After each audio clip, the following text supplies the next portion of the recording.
ৰাষ্ট্ৰীয় শৈক্ষিক অনুসন্ধান আৰু প্ৰশিক্ষণ পৰিষদৰ দ্বাৰা প্ৰস্তুত অনুষ্ঠান নদীখন ৰক্ষা হ'ল। শ্ৰিয়াই এখন সৰু গাঁৱত বাস কৰিছিল। গাঁওখনৰ মাজৰে এখন নদী বৈ গৈছিল, যাৰ পাৰত তাই প্ৰায়ে বন্ধু-বান্ধৱীৰ সৈতে খেলা-ধূলা আৰু মাছ ধৰি সময় কটায়। এদিন নদীৰ পাৰত খেলি থাকোঁতে শ্ৰিয়াই নদীত কিবা এটা অদ্ভুত বস্তু দেখিলে। দেউতা, এই নদীত কি বৈ আছে? শুন, ফেক্টৰীবোৰে নিজৰ আৱৰ্জনাবোৰ নদীত পেলাই দিছে। কেনেধৰণৰ জাবৰ? বাকী থকা বস্তুবোৰ যিবোৰ ব্যৱহাৰ নহয়, সেইবোৰ কাৰখানাবোৰে নদীত পেলাই দিয়ে। ইয়াৰ ফলত নদীৰ পানীটো লেতেৰা হয়েই। ইয়াৰ ফলত নদীত বাস কৰা মাছৰ লগতে আন জীৱকুলৰ জীয়াই থকাৰো অসুবিধাৰ সৃষ্টি হয়। আৰু এই পানী খাই মানুহো বেমাৰত পৰে। তেন্তে আমি ফেক্টৰীৰ লোকসকলক ক'ম যে তেওঁলোকে আৱৰ্জনাসমূহ নদীত পেলাব নালাগে। তেওঁলোকে মোৰ কথানো কিয় শুনিব শুন? কিন্তু দেউতা, এনেদৰে সকলো নদী আৰু লেতেৰা হৈ যাব। মই ৰক্ষা কৰিম আমাৰ নদীসমূহক। আমি নদীৰ পানীবোৰ লেতেৰা হোৱাৰ পৰা ৰক্ষা কৰিব লাগিব, নহবা সকলো মাছ মৰি যাব আৰু তাৰপিছত সকলোবোৰ বেমাৰী হৈ যাব। কিন্তু আমি কি কৰিব পাৰো? আমি গাঁৱৰ সকলো মানুহৰ লগত কথা বতৰা পাতি তেওঁলোকৰ পৰা সহায় ল'ব পাৰো। ব'লা, সকলোৰে লগত কথা পাতো।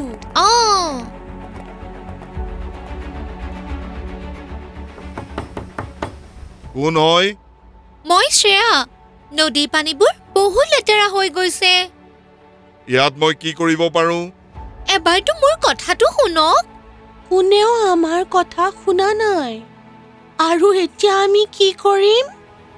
মই নদীখন লেতেৰা হোৱাটো কেতিয়াও চাব নোৱাৰো। মই নিশ্চয় কিবা কৰিম। মনত পৰিল, বাইদেৱে কৈছিল যে চিঠি লিখিলে কিবা পৰিৱৰ্তন আহে।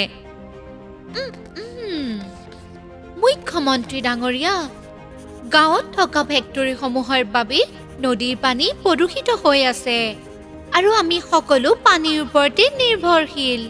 সেয়েহে এই প্ৰদূষণ পানীৰ বাবে আমাৰ গাঁওখনে বহুতো অসুবিধাৰ সন্মুখীন হৈছে।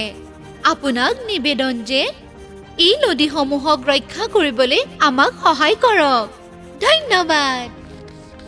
মই আশা কৰোঁ এই চিঠিখনে নিশ্চয় পৰিৱৰ্তন আনিব।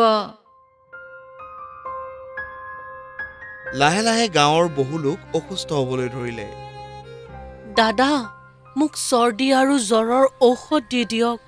আৰে ৰচনা, ঘৰত কাৰ বেমাৰ হৈছে? নমস্কাৰ খুৰা। নমস্কাৰ। ঋষভৰ বেমাৰ হৈছে। সি কিবা উল্টা পুল্টা খাইছিল নেকি? নহয় খুৰা। তেনেহলে ডক্তৰে কৈছে যে এই সকলোবোৰ দূষিত পানী খোৱাৰ কাৰণে হৈছে। তুমি জানা নেকি, বিগত কিছুদিন ধৰি এই দূষিত পানী খাই গাঁৱৰ বহু লোক অসুস্থ হৈ পৰিছে। আমি শ্ৰেয়াৰ পৰামৰ্শ আগতেই গ্ৰহণ কৰা উচিত আছিল। এতিয়াও দেৰি হোৱা নাই। নদীৰ দূষিত পানী খাই সমগ্ৰ গাঁও অসুস্থ হৈ পৰিছে। তেনেহলে বুজি পালা নহয় নদীসমূহ ৰক্ষা কৰাটো কিমান প্ৰয়োজনীয় হয়। এতিয়া আমিও তোমাৰ সংগ দিম শ্ৰেয়া। ঠিক আছে, গতিকে আহক আমি সকলোৱে একত্ৰিত হৈ এটা স্বাক্ষৰ অভিযান আৰম্ভ কৰোঁ। নদীখন বচাওক। প্ৰধান খুৰা, এই আলোৱা আৰু আমাৰ এই নদীখন বচাবলৈ আমাক সহায় কৰা। আৰে লৈ আনা।